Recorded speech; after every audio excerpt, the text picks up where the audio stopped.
नमस्कार विद्यार्थी मित्रांनो, आपण आजच्या व्हिडिओमध्ये टँजेंट सेगमेंट थेरम पाहणार आहोत. ओके, बघा स्टेटमेंट काय दिलंय.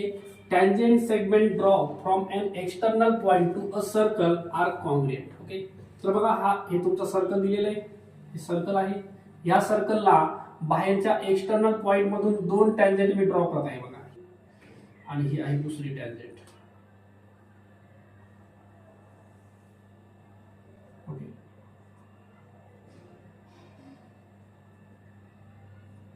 चला ही तुमची आहे ए बी आणि ए सी, या तुमच्या दोन टँजेंट आहेत. सेंटर आहे तुमचा ओ, हे जॉईन करून घेऊ आपण. ओके, चला आता आपल्याला दिले काय. Tangent segment draw from an external point to a circle are congruent. तुम्हाला दिल्यात इथं दोन टँजेंट, एक आहे ए बी आणि ए सी, या तुमच्या दिलेल्या सर्कलमध्ये दोन टँजेंट आहेत. आणि ह्याच टँजेंट ए बी आणि ए सी ह्या तुम्हाला कॉन्ग्रुएंट दाखवायच्यात. कॉन्ग्रुएंट म्हणजे इक्वल दाखवायचे. ओके, तर बघा गिवन डाटा काय दिलाय. गिवन ओके, आम्हाला दिलंय एक सर्कल की ज्याच्यामध्ये सेंटर ओ आहे. अ सर्कल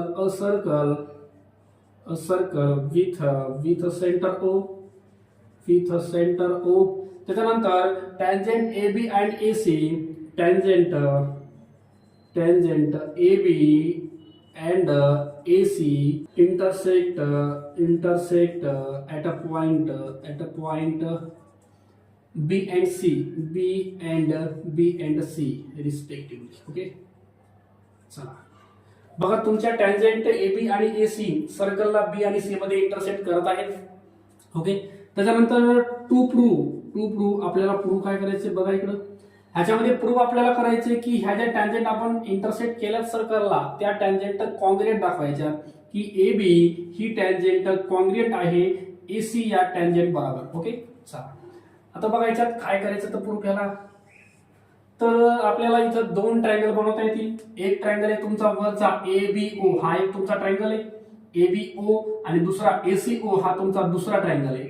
ह्या दोन ट्रायंगलला आपण जर कॉन्ग्रुएंट दाखवलं आणि करस्पॉन्डिंग पार्ट मध्ये ही साइड आणि ही साइड आपल्याला डायरेक्ट इक्वल दाखवता येईल. ओके, तर ह्यांना कॉन्ग्रुएंट दाखवण्यासाठी बघा याच्यात काय काय इक्वल भेटतं आपल्याला.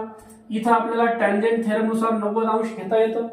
इथं 90 अंश, इथं पण आपल्याला टँजेंट थेरम नुसार 90 अंश घेता येतं. त्याच्यानंतर ही जी लाईन आहे ओ ए, ही लाईन तुमची दोन्ही पण ट्रायंगल मध्ये कॉमन आहे. ओ ए जी आहे का दोन्ही ट्रायंगल मध्ये कॉमन आहे. राईट अँगल ही तुमची हायपोटेनस, आणि एक साइड आपल्याला लागणार आहे, ती साइड आपल्याला निवडता येते कारण ओबी आणि ओसी, कारण ओबी आणि ओसी ह्या तुमच्या एकाच सर्कलच्या रेडियस आहेत. ओके, त्याच्यानुसार आपल्याला ट्रायंगल कॉन्ग्रुएंट दाखवता येईल. ट्रायंगल कॉन्ग्रुएंट दाखवला की मग आपल्याला एबी आणि एसी ला इक्वल घेता येईल. ओके, चला प्रूफ मध्ये बघा. प्रूफ सुरुवातीला मी हे दोन ट्रायंगल घेतोय. इन अ ट्रायंगल पहिल्याचं नाव आहे एबीओ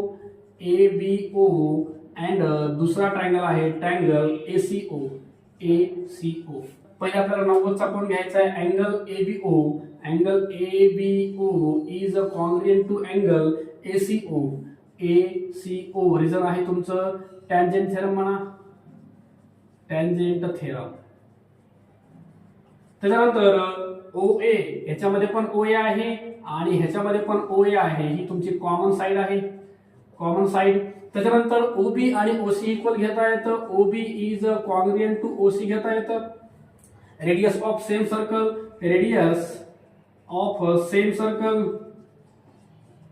ओके, त्याच्यानंतर म्हणता येईल की देअरफॉर ट्रायंगल एबीओ हा कॉन्ग्रुएंट आहे ट्रायंगल एसीओ बरोबर.